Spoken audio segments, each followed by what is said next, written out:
Hello and welcome to a new video we're doing, introducing you, the peons of the internet, Planetside 2. A new beta has come out, obviously the old Planetside game being very popular, MMO FPS. Planetside 2 is a massive war, basically. It's war! And it's actually a lot more complicated, especially to new players as it seems, so we thought we'd make... yeah, I mean, we started and for about, I'd say, the first night, so maybe 6 hours of gameplay, I hadn't got a fucking clue what I was doing. Yeah, exactly. So we thought we'd make this video to perhaps help transition new players into Planetside 2. So let's get on with it.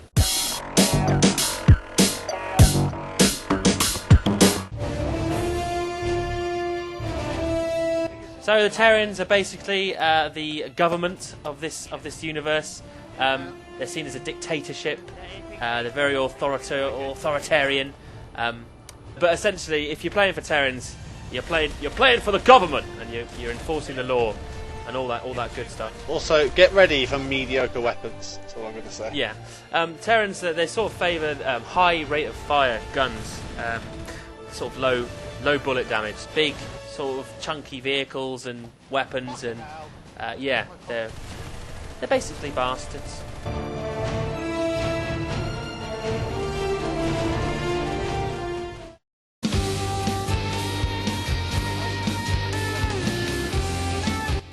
The new conglomerate are the scallywags of the game. They're a ragtag bunch of rebels, terrorists, who they're fighting against the government. Freedom fighters, they call themselves. They're bad eggs, in my opinion.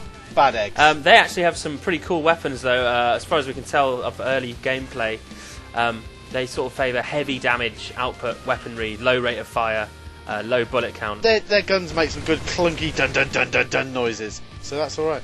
They also have rock music.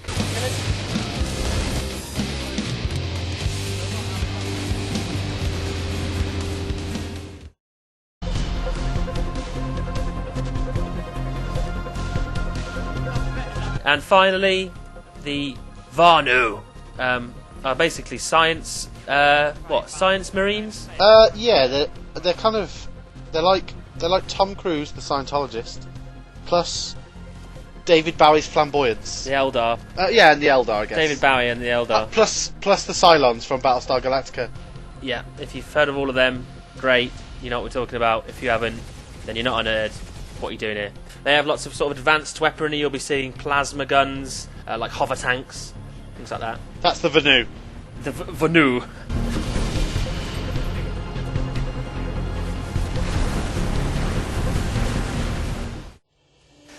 So there's the three factions there in a nutshell. The Terrans, the New Conglomerate, and the Vanu. They all have access to the same classes. There's 6 classes in the game. Light Assault, we got Heavy Assault, the Engineer, the Medic, the Infiltrator, and then the Max. Every faction has access to these classes. Moving on to the map.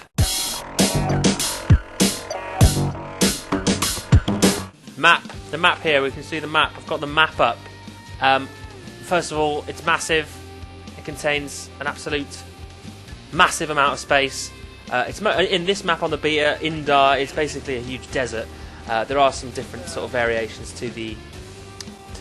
It's got a bit of greenery, but it's just like moss, really, compared to what it could be. It's moss. It's a desert. There's canyons. It's a cool map. Lots of different things dotted all around the map: bases, outposts, things like that.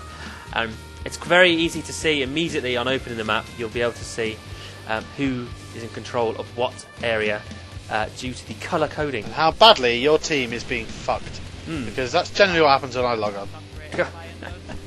Yeah, so yeah, you've got the Terrans in red, the Conglomerate in blue, and the Vanu in, I believe we decided on lavender as the colour. Yeah. Yeah, they're a bit camp. So a bit camp.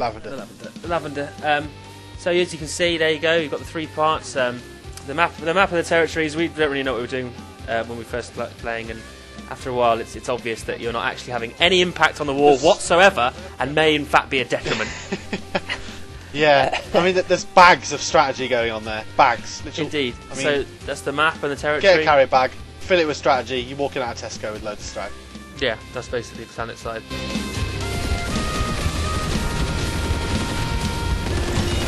features of the map. Okay, you've got these exclamation marks.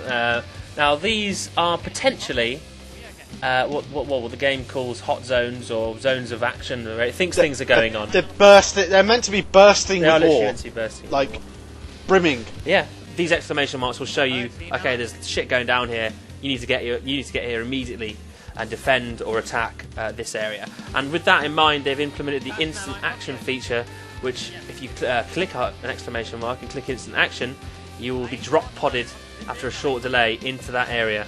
Kind of like a space marine. It's a little pod, and you can actually take people out with it as well as you hit them.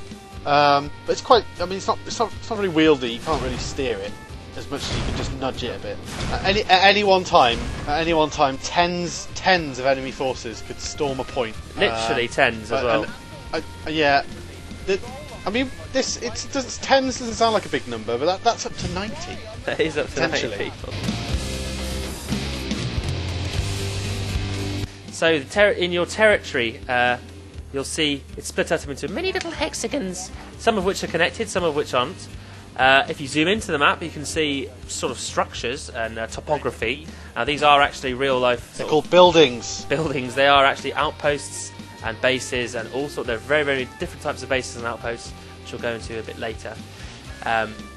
So, would you like to explain the adjacent square rule? I think this is an important rule which you'll need to know about the map. So, let's say you're trying to cap Rashnu, and there's a couple of places around us. And if our team owns these little smaller bases around Rashnu, when we try to attack Rashnu, we've got more influence to begin with. It's easier to cap. It's strategy. We're winning. Strategy. That's basically the idea of it.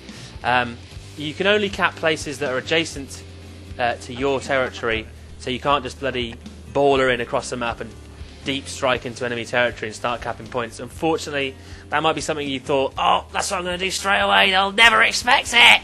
But unfortunately, you can't do that. Can't do it. You can't do that, I'm afraid.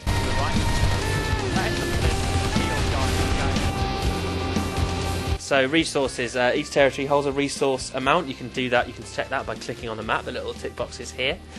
You can see what resource you're going to get by capping that. Your resources will tick over. I just suggest you turn every single tick box on, because why not?